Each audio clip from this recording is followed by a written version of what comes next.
Еве сме назад во студио, почитувани гледачи, некоја минута по 8 часот. Знаете дека е време за нашите гости. Денес во нашето студио е госпоѓа Родна Јанчева, социјален работник, како и автор на романот по име Детето со променет идентитет, што ќе ни биде темата на разговор денес. Добро утро и добро ни дојдовте. Добро ве најдов. Пред да започнеме со разговорот, би сакала да го видиме прилогот од мојата колешка Дијана Иванова во врска со издавањето на вашата книга. Вистински настанот пред 44 години го преточи во роман кој се чита во еден здив. Вака велешанката Родна Јанчева го опишува своето првенче, насловено како Детето со променет идентитет. Преку прозорецот го гледаше небото, кое сега беше ведро и полно со звезди. Чудно ги наблюдуваше, како трепкаат и се мишаат, како под единствен ритам. За момент се виде горе кај нив, седната на една од нив како се лулка, со бебето во раце. Моја пее приспивната песна што мајка и Нези ја пееше, а звездата ја лулаше. Една силна болка ја стегна во стомакот и гласно викна. Болката уште ја немаше пуштено и веќе во собата влезе медицинската сестра. Ја фати за рака и рече да стане и да дојде со неја. И ја одведе во салата кај претходно што ја прегледа докторот. И повторно истата процедура. Докторот ја погледна и рече: не плаши се. Се ќе биде добро. И детето е добро. Потоа и даде упатство како да се однесува за време на пораѓањето. Болките беа се почести. Пораѓајот не беше тежок. И се чинеше како веднаш да се случи. Се роди машко дете. Судбината како да се поигрува со една студентка која поради грешка во љубовта, наместо да се радува на сопствената рожба, допушта на тоа мало машко дете да му се радува семејство кое нема деца. Но животот е чудна приказна, која понекогаш ги спојува патиштата и на личностите кои на прв поглед се толку далечни, а во суштина премногу блиски. Освен тоа што е интересна и актуелна содржината, иако го опфаќа периодот од 1973 година, распадот на Југославија, и завршува во поново време, станува збор за романот Детето со променет идентитет, има толку многу психолошка драма со емотивен заплет и расплет, што оставам на читателската публика да автентично го доживее самиот роман. Како социјален работник, Јанчева вели дека многу човечки судбини биле дел од незиниот работен век. Додека работела, се обидувала во рамките на своите можности да помогне, а сега, како пензионер, одредени ситуации, пренесувајќи ги на хартија, се обидува да бидат поттик за некриење на вистинскиот идентитет на посвоеното дете. Се сретнував многу често со социјални драми, така кажано, проблеми на семејства. Тоа е всушност и работата на социјалниот работник. Една таква приказна е овековечена во овој роман. Како што кажав, тоа е вистинит настан за едно посвоено дете, кое што со текот на времето, не знаејќи дека е посвоено, му е променет идентитетот и тој успева да ги најде своите родители, своите сестри. Јанчева вели дека и вториот роман веќе е завршен. Најавува скоро печатење и ново збогатување на катчето од родокрајни писатели во локалната библиотека во Велес.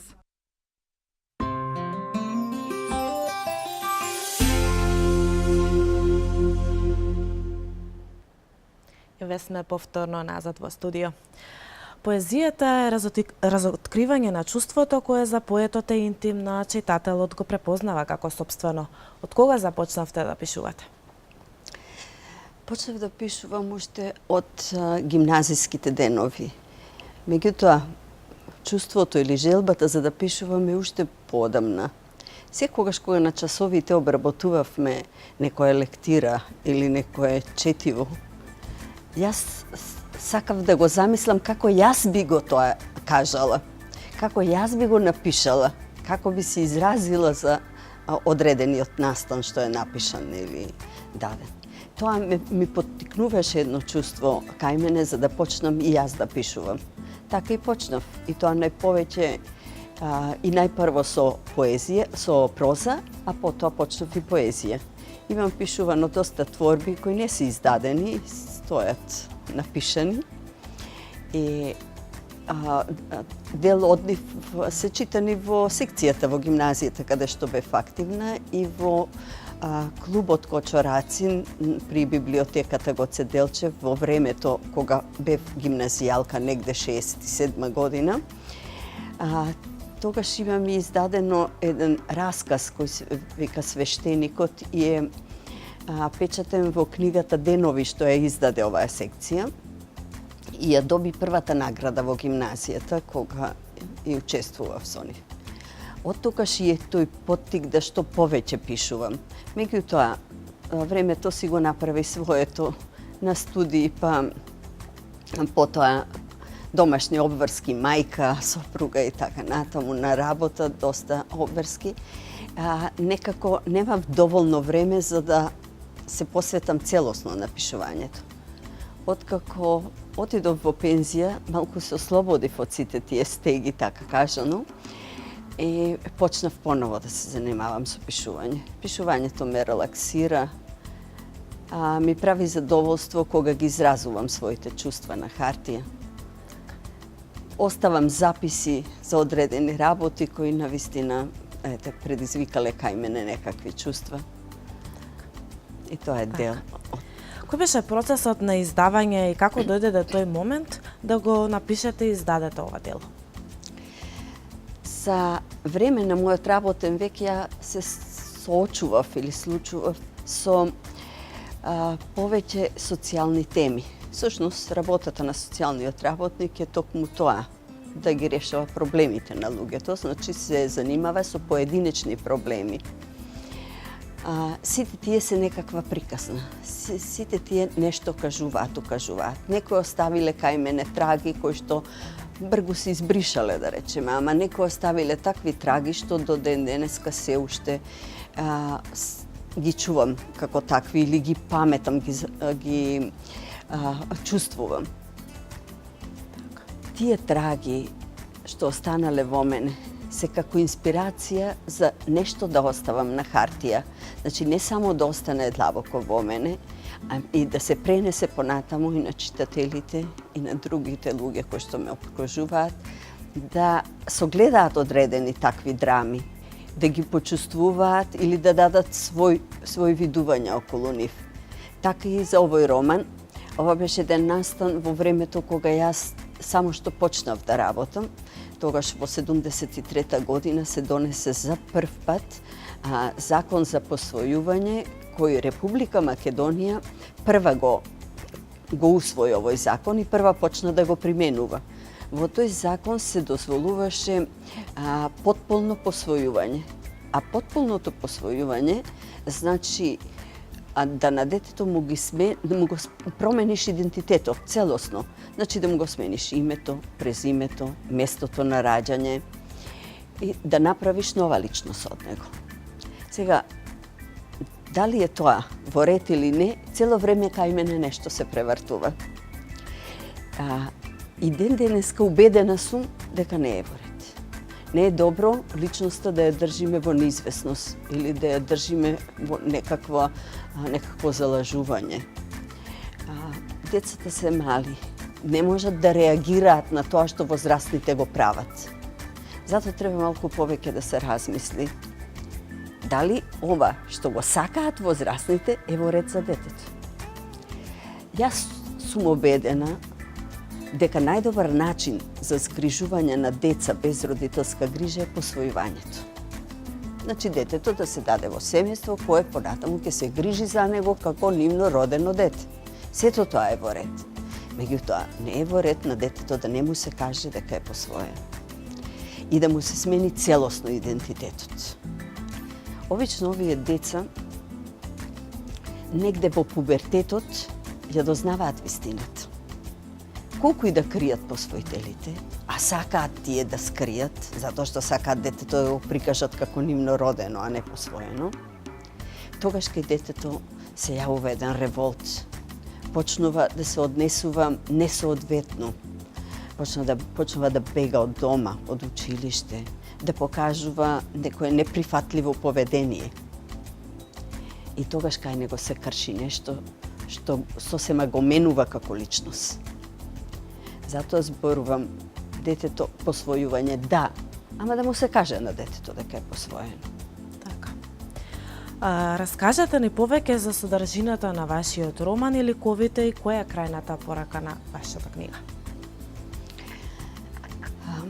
Една млада студентка која забременува, а од својот дечко кој многу го сака, а кој, почитувајќи ја традицијата и зборот на таткото во семејството, мора да замине од државата.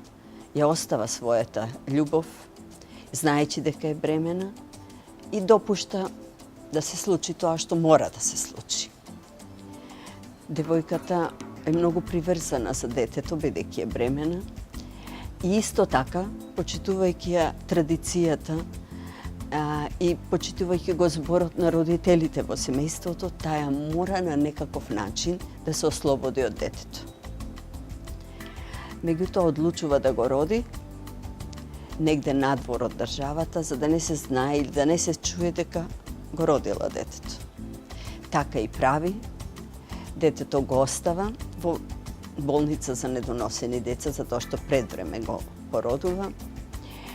И таму не сака ни да го види, затоа што цело време во животот ќе биде пред неа ликот на детето. Болката е јака, непремостива и цел живот ја прати. Трага по своето дете кој го даде на посвојување. Мајчинството доаѓа до израз, таа има и свој други две деца, тоа се женски, меѓутоа постојано тагува и го бара своето првородено машко дете. Случувањата течат понатаму што фамилијата која го посвојува детето не му кажува дека е посвоено и дури не кажува нити на своите блиски роднини дека детето им е посвоено. И цело време го крие тоа, а за да остане во тајност мора да се преместува од едно на друго место за живење. Така, доаѓаат да живеат во Сараево, но таму ги затекнува распадот на Југославија. Почнува војната и тие мора да бегаат. Бегајќи доаѓаат во Македонија, каде што на еден специфичен или таен, мистериозен начин се сретнуваат со мајката на детето и таа не знаејќи дека е тоа неговото дете и тој и тие не знаејќи дека таа е неговата мајка. Меѓутоа, настаните кои се случуваат, бидејќи ова дете, како нова личност, не знаејќи дека тоа се негови биолошки сестри, се заљубува во сестрата. Мајката почувствува дека и цело време некако чувствува дека ова дете нешто ја привлекува кај него, нешто чувствува како тоа да е дел од неа.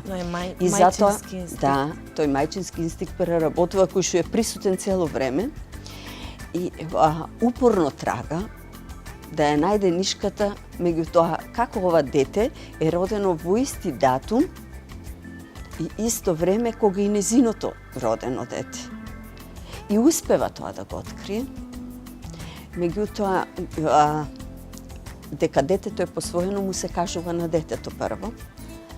И така си има некои одредени случувања, тоа дознава, а откако ја дознава мајката и сестрите, бара да го дозна и неговиот татко, па понатаму продолжува да трага по таткото и успева и него да го најде и на крајот од делото се случува тој расплет, таа драма, они се повторно заедно, се наоѓаат. Тагата им е голема. Така, која е вашата порака од ова дело? Мојата порака и претходно ја кажав. На читателите оставам самите да одлучат. Дали е добро да се случи така како што се случува во книгата или треба нешто да се промени. Така. Што највеќе ве влече да пишувате? Па најповеќе овие социјални теми. Сакам да пишувам нешто што е реално, нешто што се случува во животот, нешто што се доживува и е видено. Не би сакала да пишувам нешто што ќе биде или нешто што би можело да биде.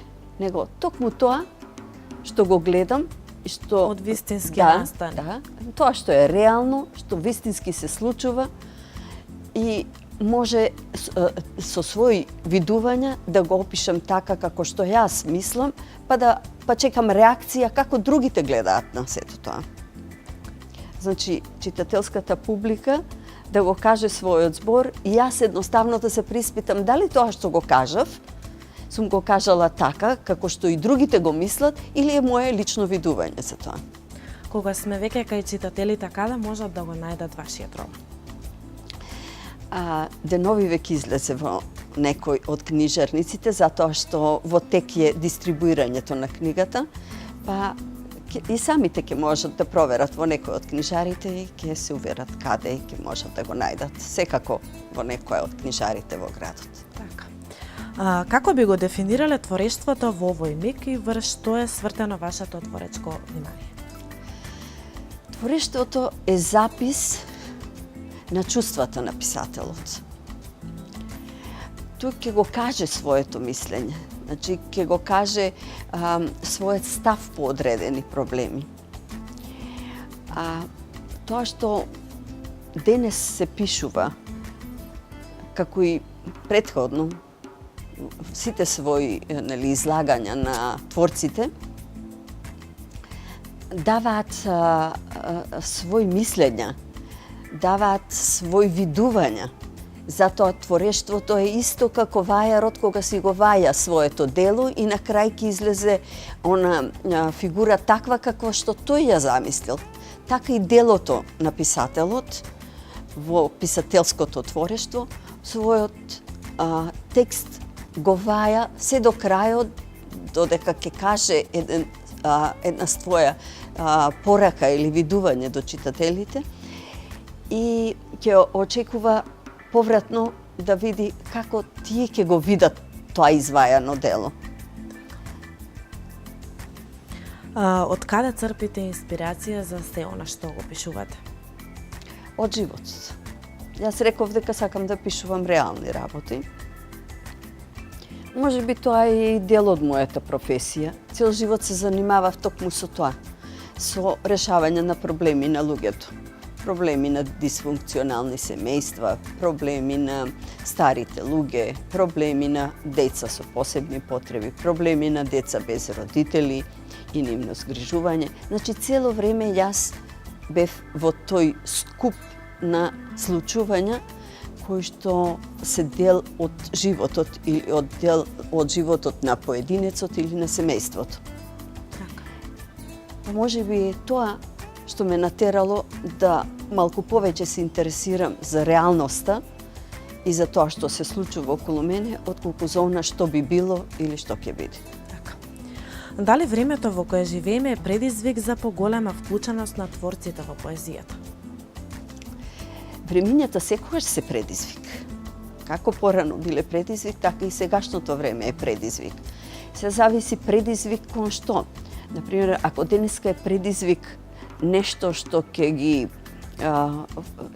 ги поттикне чувствата заради општествените случувања, може би претходно било нешто друго, кон случувања кон процесот кој се движи кон одредени општествени движења или слично. Така да, значи, одговорот на прашањето е да. Случувањата, општествените случувања се дел од творештвото кое што денеска е. Животот е чудна приказна која понекогаш ги спојуваат патиштата и на личности кои на прв поглед се толку далечни, а во суштина премногу блиски. Во книгата Детето со променет идентитет се среќава со своите мајки и сестри. Имате ли други вакви примери од вашето работно искуство? Секако. Јас, претходно сега кажав, имам многу примери. Некои од нив се забораваат или се минливи, ама некои оставаат длабоки траги. Иако е тоа професија, иако е тоа само дел во кој би требала да се занимавам само додека е работното време. Оваа работа бара голема посветеност без разлика што сте во пензија. Дали правите разлика помеѓу собствениот вашиот приватен живот и вашата работа? Секако дека правам разлика, меѓутоа не можеш ти да направиш рез. Тоа што се случува кај другите се случува кај мене и кај мене во некои делови од животот, затоа што и јас сум дел од средината, од таа социјална средина и јас сум дел од тие општествени случувања. Значи секако дека се поклопува. Меѓутоа ви реков, некои делови се така трагични или така силни, јаки, предизвикуваат такви чувства. Секој со своја тежина. Да едноставно не те оставаат, а да не помислиш на тоа. И кога сакаш да пишуваш или твориш, да оставиш нешто за понатаму, токму тоа те поттикнува да го напишеш како запис, да го оставиш како запис. Па идните поколенија нека вадат исклучоци или заклучоци од тоа што се случило. Така. Во комуникација ли сте со вашите читатели? Успевате ли преку интернетот да го доближите вашиот пишан збор? Секако. Поготово можам да кажам сега овие денови после промоцијата на книгата или мои колеги кои што претходно ја прочитаа. Кажете ли коментарите од читателите? Се јавуваат некои читатели, некои ќе ги кажам. Се јави една моја пријателка која што со денови не можела да заспи, имала некој проблем, ми чувствувала замор. Меѓутоа, читајќи ја книгата, некако се видела себе си во сите тие случувања и разрешила некои собствени дилеми. Значи, некако да кажам, го прекршила проблемот што ја мачел, едноставно останала мирна, спокојна, задоволна и добила сон. Така да утредента се јавува и ме кажува дека јас се почувствував многу спокојна и ноќеска мирно спиев и покрај многуте неспани ноќи што претходно го имав. Ја верувам не само со мојата книга или мојот роман. Многу такви книги предизвикуваат кај читателите чувства. Дали се тоа чувства на тага, чувства на жал или чувства на радост и спокојство и мир. Така. Кажете ни кој е вашиот омилен поет, а која е ваша омилена книга? Има повеќе книги што ги сакам и омилени поети, меѓутоа морам да го кажам дека Шолохов ми е омилен и Тихиот дон.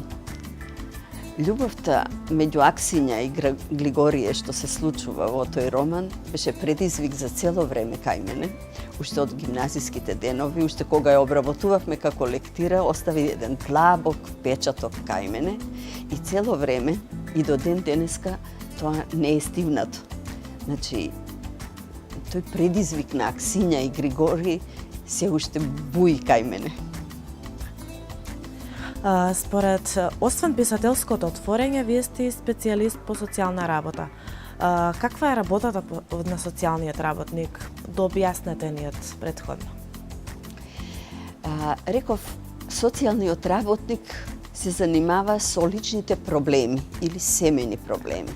Значи проблемите на поединецот. Додека социологот се занимава со општествените збиднувања. Значи таа е разликата меѓу социологот и социјалниот работник. Кога веќе ова го кажувам, морам да ви потенцирам дека социјалниот работник се занимава со решавањето на проблемите на зависниците од алкохол, дрога, Подоцна ќе се пушење и надобрзаме на таа тема. Да. Потоа се занимава со дисфункционални семејства, решавајќи ги проблемите во семејството кое е станало дисфункционално со применување на семејна терапија. Потоа се занимава со згрижување на деца без родители, нивно згрижување во дом за деца, нивно згрижување во семејства, згрижувачки семејства или нивно посвојување. Се занимава со грижа за старите лица, сместување на стари лица во старски домови, помош во домашни услови, доделува нега на постари и инвалидни лица. Значи, во тој дел за старите. Потоа се занимава со проблемите на децата со посебни потреби, вршење на распоредување на овие деца и сместување или вклучување во специјални училишта или инклузија во редовните училишта.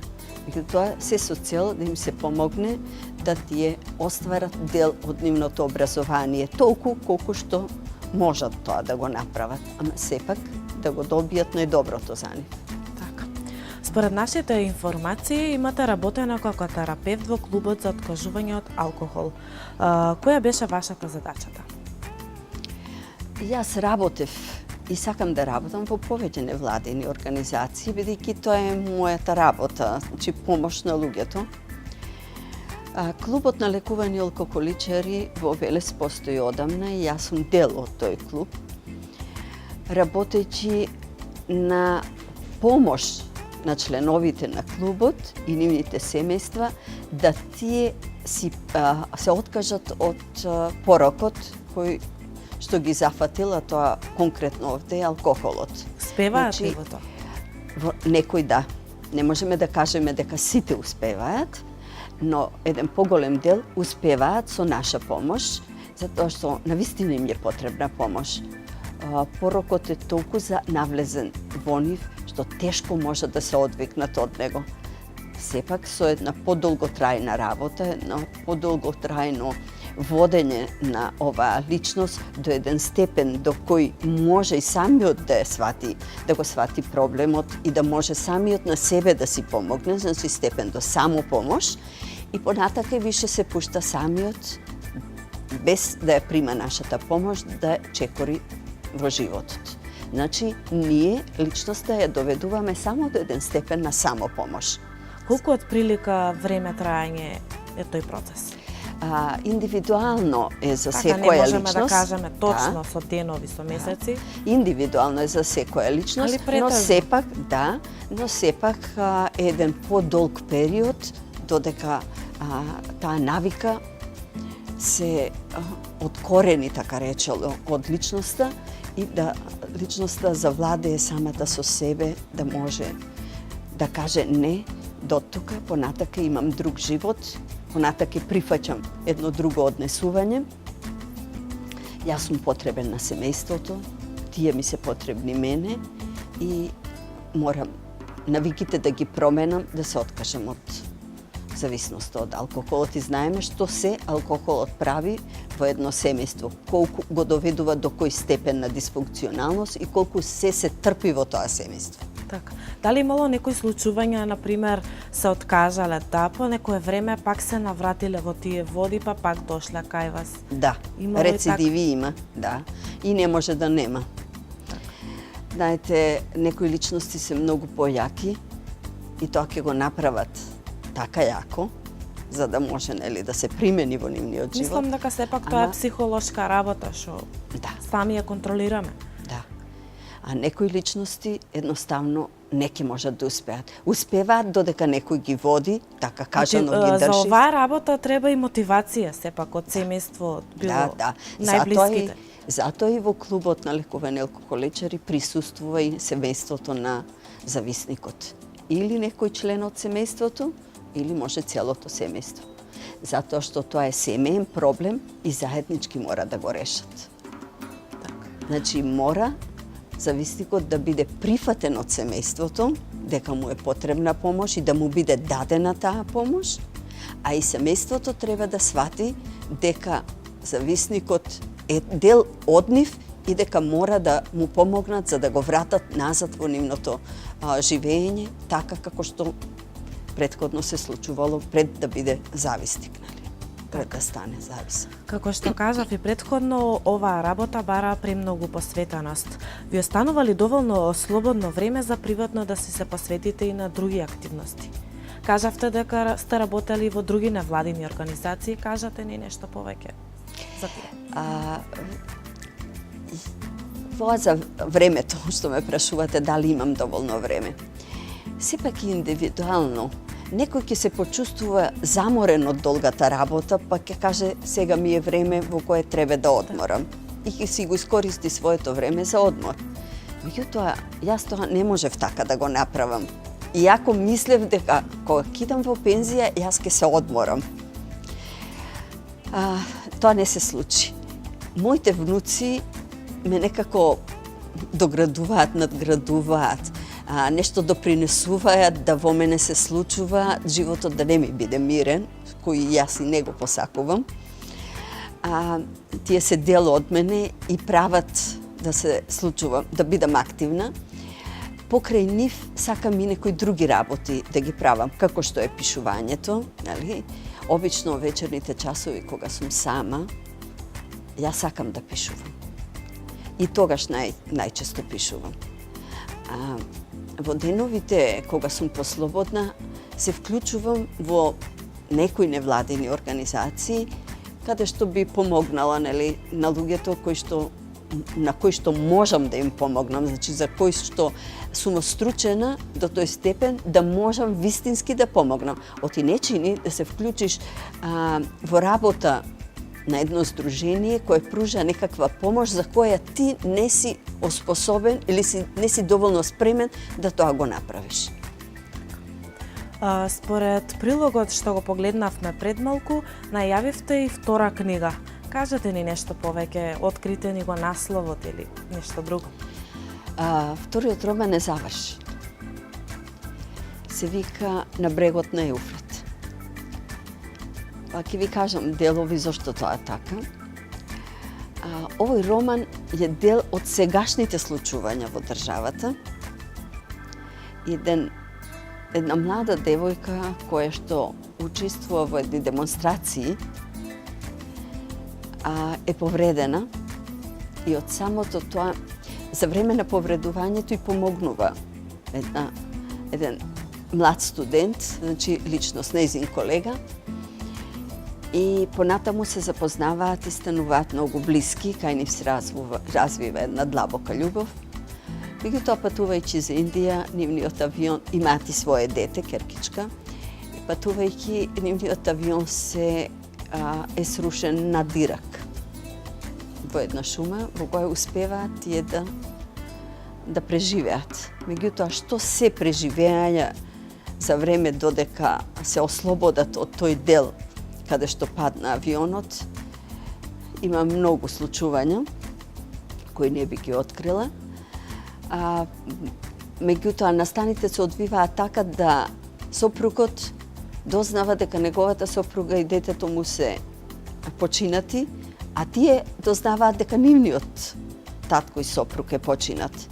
Така они се враќаат во својата држава, а он останува во Ирак, каде што мисли дека таму се починати неговите и не сака да ги остави, сака да остане со нив. Така се наоѓа во една невладина организација за помош на деца кои останале без родители во текот на војната. Цело време им помага нив, ама со мислата е за своите. Така неговата ќерка расте, завршува медицина и преку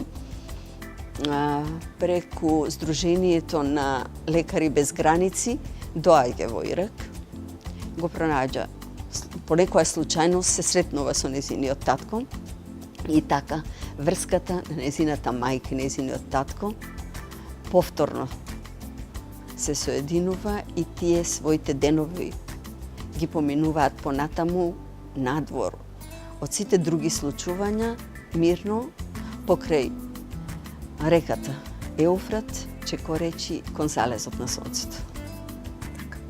Имате ли во тек некоја друга книга што моментално ја пишувате, ако веќе оваа е завршена? Не. Имам идеи многу, меѓутоа не сум почнала Треба да се со друга. одлучите за идејата. Да. Има време, ако даде Господ, се ќе биде во ред. Така.